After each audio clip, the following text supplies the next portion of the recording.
y'all, how you doing? I know what you're thinking. Why is the time teller speaking that way? I don't know, Puddin'. I guess you could say I'm a little rowdy about something that we're about to do around these parts. That's right, around these parts being the time teller shop. I know you guys, if you closed your eyes, you probably thought I was a cowboy, rootin' tootin' cowboy, right? No, I'm the time teller, here to tell you about the Black Friday sale. Now, it happens on midnight Black Friday. Now, hear me out. You're gonna be eating your Thanksgiving dinner. You're gonna maybe take a little bit of a nap on the couch, set an alarm, because when the clock strikes 12, you're not gonna turn into a pumpkin, you're gonna turn into a watch buying machine. Check out the t-shirts, check out the merch, check out the freaking watches, because with the watches you can use this coupon code, save this code, and use it at the time teller shop. Guys, we sell out every single Black Friday. Do not miss out. I want to see you there. TimeTellerShop.com, Black Friday.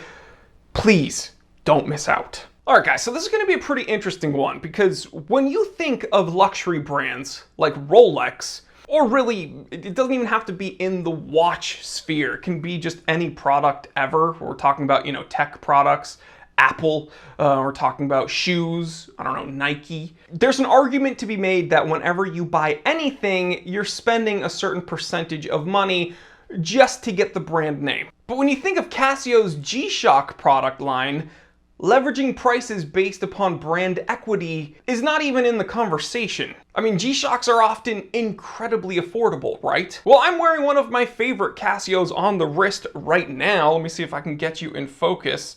Let me actually hold it up to the lens. There we go. We can see, ooh, such a big dial. Just, what is that? Is that a nylon strap on that? And pretty standard from what you'd expect from a G-Shock, right? A resin case, big digital display. This one on my wrist actually has a twin sensor, thermometer, and digital compass. You got your 5 alarms, let's see, chronograph complication, dual world time, and just an incredible backlight, all for $41. Oh yeah, not to mention a 200-meter water resistance rating and just a crazy durable build. So this has got to be one of the coolest G-Shocks ever, right? But there's just one issue. It's not.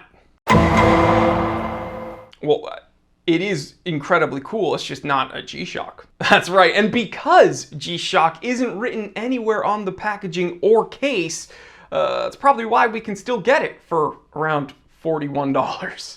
That's right, if this watch were part of Casio's G-Shock line, it would be minimum above $200. I know this because we can compare it to watches with similar functions that are technically G-Shocks, with G-Shock on the case, on the packaging, branded as part of the G-Shock series. And yeah, anything with the twin sensor is essentially above $200. But this just goes to show you, if you're willing to snoop around, there are definitely some gems out there. So I know this was kind of a long intro, but let's go ahead and inspect this watch a bit further. It is 2:25 p.m. Let's get down to business.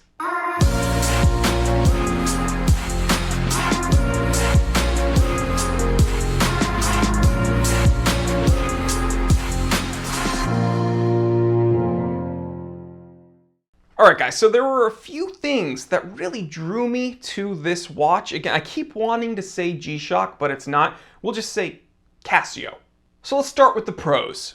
OD green, baby. One of my favorite colors, kind of understated, muted tone, but still green. I absolutely love it. I actually just picked up a Land Rover LR3 V8 in this kind of evergreen color, and yeah, it just, man, goes perfectly with my $41 Casio. Another thing I love is this watch is the antithesis of cumbersome G-Shockness, right?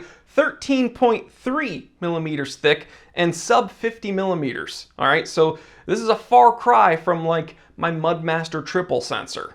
It's just way more wearable, but still has similar functionality. It's crazy. You see, with this Casio, that's not a G-Shock, I'm able to reach for a watch that I'm willing to wear more often because it's not cumbersome, it's not gigantic on the wrist, but I'm not sacrificing any of that functionality I get with the Mudmaster. Now, I mentioned this nylon strap, right? Well, that's another pro. This is super duper comfortable even when it gets kind of hot, and it utilizes conventional spring bars. So let's say I want to put this on a different kind of strap. Well, I could actually do that. Another thing I love about this Casio is that it has an enormous display, okay? So it's not analog digital, it's not just analog, it's solely digital, and I'm fine with that. And it also has one of the best backlights I've had on any of my digital watches, whether it be, Casio or Timex Ironman. And finally, it being around $40, I think at the time of filming, $41.99, so $42. I can truly beat this watch up. I could break it, I could lose it on a trail somewhere, and I could just order another one. I won't feel bad. And when you compare it to my Mudmaster that was released to market at around $700, a little bit above $700, yeah, it's gonna feel a little different when you lose one of those. But there are a few cons with this watch that I found. First con, if you want the solar version of this watch, you are going to be paying about $200. They do make a solar variant of this watch, but again, a whole lot more expensive. So I'm perfectly fine sticking with the more rudimentary battery power, just a simple battery, not the solar powered shenanigans. Another con is changing this watch from Celsius to Fahrenheit. Argue in the comment section. You can argue which one's better. Argue. It was not very intuitive. Okay, so you can change settings in almost every menu or mode that you're in, but when you're in the thermometer mode, changing it from Celsius to Fahrenheit isn't there. You have to change it in the time setting mode. I don't know why they did it that way. It was kind of confusing initially. And the final con is that I haven't worn my favorite G-Shock in a little over a week, my DW6900 Neo Tokyo. I keep reaching for this new Casio.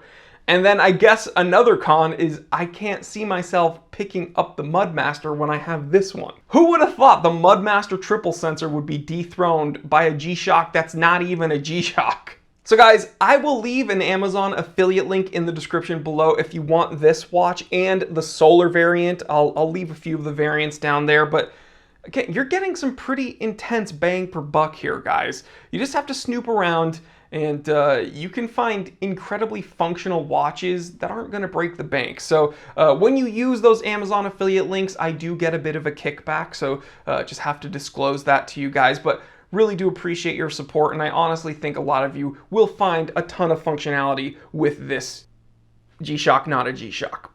Alright guys, let me know what you think. Leave me a comment in the comment section. Do any of you own one of these watches that's not part of the ProTech series or ProTech series? I don't know. But it's also not a G-Shock. It's just this really cool, tough Casio. Leave me a comment section. Which one do you have?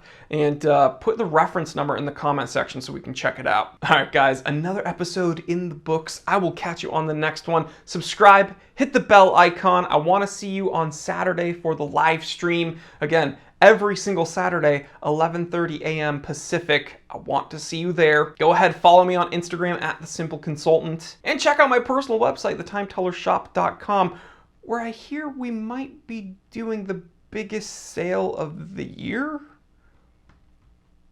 So, Black Friday. Am I pronouncing that correctly? Little hint for you guys. Alright guys, I will catch you on the next one. Stay happy, stay healthy, stay blessed. I'm Jory Goodman, the Time Teller, and always remember, I didn't invent time. I just tell it.